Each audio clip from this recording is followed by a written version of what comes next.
Often, I've seen these TV shows and movies depict the devil using a pentagram or an upside-down cross as a symbol, but in reality, it's nothing like that. From my experience, he'll take the cross and pervert it to his own desires. I know this because I've witnessed it firsthand. In America, we're infested with these holy parasites that leech off the land's inhabitants for not just wealth, but they feast on belief. Taking it, twisting it, and when it spits you out, you're the antithesis of everything your faith once stood for. When did it begin? Some say it began with traveling tent revivals. Others say they began in rented-out buildings and town halls. I can't say the true origin of their spread across this continent, but I can attest to how one took root in my hometown. My name is Jimmy, and I am 47 years old, and I've attended my church since I was a baby. It was always a regular part of my life, and I had enjoyed every second of it. I gained knowledge, wisdom, helped my community with charity, and I've also gained many lifelong friends. In recent years, it dwindled in popularity due to the town's growing callousness. We'd welcome folks of any race or sexual orientation. That may not sound so controversial in a big city, but in a rural town like our own, it was looked down upon. Our crusade to welcome everyone and love our neighbor has been met with hatred and resentment. But no one said that following Christ's teachings would be easy, even in the face of those who claimed to know him. We stuck to our guns, and no matter the risk, because that was our profession. Of course, I say all this, and I'm not even technically part of the ministry. I'm just the caretaker of the church. One day, while I was mowing the grass out front, a fancy car drove up to the church. I don't know the type of car, I'm not a car person per se. Two men in dark shirts with pistols holstered at their sides exited the vehicle, looking around at the environment and then to me. I stopped mowing and waved at them. They did not wave back. One of them said something to the other, and then a third man came from the vehicle. From the back seat, I saw a man, or what was shaped as a man, stagger from the vehicle. He wore a clean navy blue suit with a matching tie. Upon his wrist was a golden Rolex, and he had a ring for every finger. When I saw his face, I knew that he had work done. His skin was pulled back so tight that it looked as if it were made of wax. His eyebrows were pulled up in a perpetual expression of surprise, but the worst part was the teeth. Bleached white, big, and all of them were the same shape. They sat in the gray gums like someone shoved ivory in old gum that had been stuck underneath someone's shoe. His eyes were wide as he looked around at the town, and then he gazed at the church. The eyes grew bigger, looking like they were going to bulge outwards. "Gorgeous," he said. "Utterly gorgeous." I waved at him, and he snapped to my direction. "Hello. Why hello to you too." He approached me with janky steps, and the security followed him. He extended his hand, and it was a sea of wrinkles and spots, but I took it anyway. His grip was stronger than I expected. He pulled me in close. "My name is William WYRM, boy. This is one beautiful church you got here." "Thanks, I help maintain it. If you want people to come, you gotta make it look pretty." "That's right." He cleared his throat and straightened himself. His tone got slightly more serious as he asked, "Is the pastor here at this time?" "Unfortunately, he's out right now, but I can give him your number if you want." He grabbed a card from his shirt pocket. There was only the symbol of a golden cross on one side and his number on the back.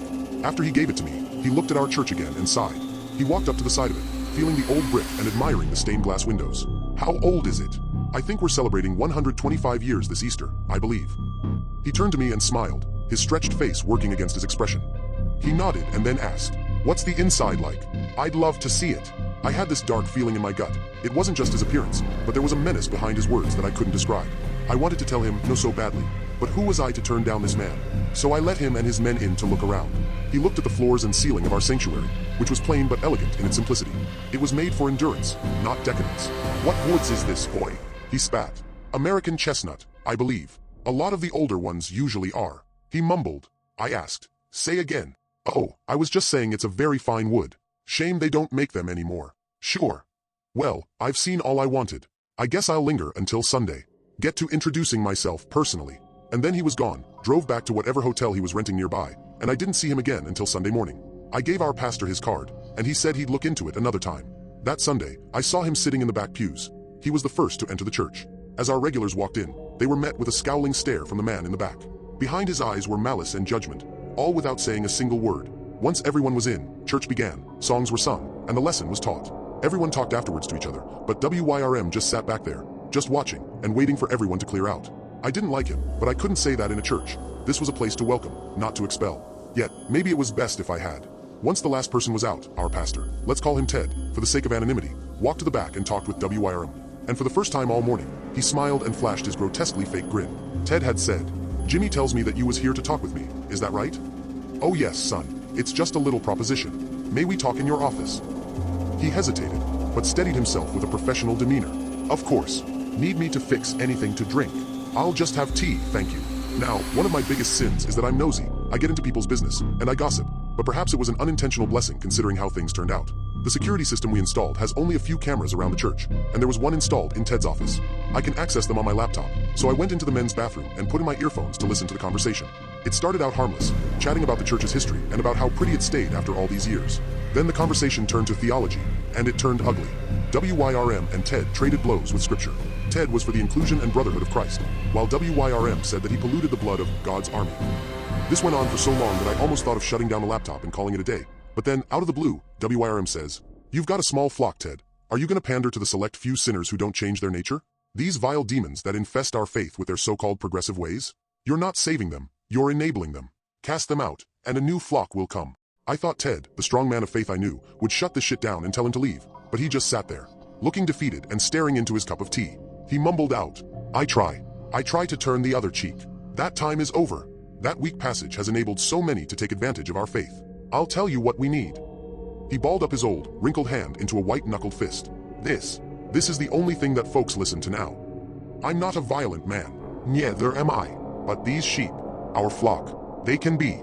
All you have to do is play dumb when they go a little too far every now and then. But they work our will regardless. What should I do? WYRM laid a hand on Ted's shoulder. His back was to the camera, but I could feel his smile. I can transform this place into the battleground we need. Give you power, true power, Ted. Imagine it.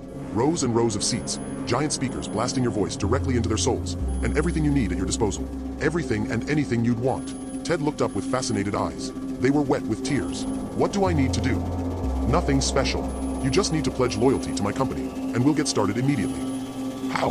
WYRM stood to his feet, extended a hand to shake, and grumbled. Just a handshake, no contracts or legal agreements, just a good old-fashioned handshake. What do you say? Ted arose to his feet and looked at the haggard old hand, the nails jutting out a little too long. But regardless of the warning signs, after the verbal and theological beating he took, Ted betrayed his own faith with a simple handshake. I could hear a low chittering sound, and was disgusted to find out that this was how WYRM laughed. The sound made my skin crawl, and my stomach turn, but that was nothing compared to what happened next. WYRM gave Ted his cup and said, "Go get us more tea, son. We've got arrangements to make, and I can't talk with my throat all dry like this." Ted exited the room, and that's when WYRM turned to face the camera. He locked eyes with it, and there was something different about him now. His eyes were those of a goat, slanted pupils with yellowed irises. He smiled to the camera, held the hand that he used to shake Ted's, and licked his palm with a satisfied moan. My heart froze, and it felt like every vein in my body was full of ice. Out of instinct, I slammed the laptop shut and bolted from the church. I didn't hear from Ted all week. There wasn't even a Wednesday service that week, and for a moment, I had hoped that what I'd witnessed was nothing more than a fever dream or perhaps an intense psychological break. But that Sunday, I was reminded all too much that what I witnessed was real. Within the church, there were cameras set up all around the sanctuary. Men worked to get their shots lined up and tested the audio as folks strolled in for what they thought was going to be a regular service. We didn't see Ted until he approached the pulpit, and his appearance had undergone a change in such a short time. His hair was styled and greased with hair gel. His teeth were bleached so white that they looked alien, and for the first time in his ministry, he traded his plain Sunday clothing for a lavish two-piece suit with golden cufflinks. I've got a lot to get off my chest this morning. He unleashed a tidal wave of hatred, racism, homophobia, sexism, transphobia, and many other obscenities on those in attendance. He laid out his biblical plan, his reinvention of how to perfect and purify his church. His church. With every person who walked out, every person who was shunned from God's house, Ted took this as a grand spiritual victory. With every venomous word he spewed, the regulars who called this church home dispersed in silence until there was just me. After he finished his sermon, he called to me, asking if I'd like to confess to Christ and accept him. But I said, I was already saved here, Ted. But that was the church of old, he said. The church of sinners and cowards. Cowards, I said, approaching him. I'll tell you something about cowards. A true man of faith doesn't sell out his beliefs for power. I was face to face with him, and I didn't recognize him anymore. This was not the kind-hearted preacher who'd given sermons on kindness and love. I saw a man with manic hatred and lust for power. I leaned in and whispered the last words I'd ever say to him. You're a fucking coward. Ted was flabbergasted at my words at first, but as I left, I heard him spin this towards his narrative, and said, It is finished. This church, for the first time in decades, is cleansed. In the following days, I'd be fired as caretaker of the church, and that following Sunday, I saw crowds flock to the church in droves. These new members were the same folks who sent us death threats and defaced our church with graffiti. But now that Ted caters to the hatred and fear-mongering they'd always wanted to hear. Months passed, and I was given papers and a cash settlement to relocate myself. Good old eminent domain. And for what, you may ask? Why expand Ted's church? Well, he couldn't settle for a humble medium-sized church that housed dozens, so he had it demolished. All of the history and memories were destroyed with it. In its place would be a mega church quadruple the size, taking up nearly a third of the town. It was labeled by Ted himself as a Coliseum of the Faithful. I live 4 counties away now, and from what I gathered, Ted is now married to a woman a third of his age, and they're expecting their first child soon. Just recently, the town I used to call home has been consumed whole by the mega church. It no longer exists. No houses, no businesses, and there aren't even any fucking trees. Just a vast parking lot and the gigantic mega church standing there like a monolithic perversion of God. From what I gather, it's not alone either. These holy parasites are growing and spreading all over the land. They sit embedded into the earth like great concrete ticks, siphoning the faith and kindness of good people and replacing it with vitriolic hatred and fear. Fellow church members who were labeled as sinners that day have started going missing. No matter where they ended up relocating to, they just seemingly vanish without a trace. I'm the last one left. I'm scared now because it's not just expanding across the country, but now it's infecting everything else. Television, film, podcasts, YouTube, specialty food items, housing, and now there are even mentions of WYRM services in the government. These creatures masquerading as holy men, they've got their fingers in everything. They have all the power in the world, but they don't lift a fucking finger to help those around them. In the end, I look around at our society of violence, hatred, and fear, and I can't help but wonder if we're in the end times. Revelation always speaks of false prophets and the Antichrist walking amongst men, turning them against each other. I know it sounds crazy, but it can't be crazier than anything else I've borne witness to recently. What if the Antichrist just waltzed into our church and poisoned it? What if that's his goal? Systematic eradication of empathy? I turned on the TV today and saw Ted. His forehead was waxy due to Botox, no doubt. His bleached teeth had become veneers now, and his hair looked more like a hairpiece. There was a part where the stream buffered, and in those few seconds, I saw that Ted had more changes done than I had realized. The teeth were stained yellow with blackened gums. His skin was gray and withered. The hands he gestured wildly with were thin with blackened nails, and from his forehead came two uneven horns that bent upward in two separate directions. Then there was, of course, the eyes, which had reverted to their unnatural goat-like form. Slanted pupils and yellowed irises. The buffer stopped, and the stream came back in full clarity. Ted played it off all cutsy, telling the camera, "Sorry folks, technical difficulties. I told y'all they are trying to stop us." The crowd roared and clapped in unanimous praise. I've decided to leave, and I sincerely hope I can make it out of this country in one piece.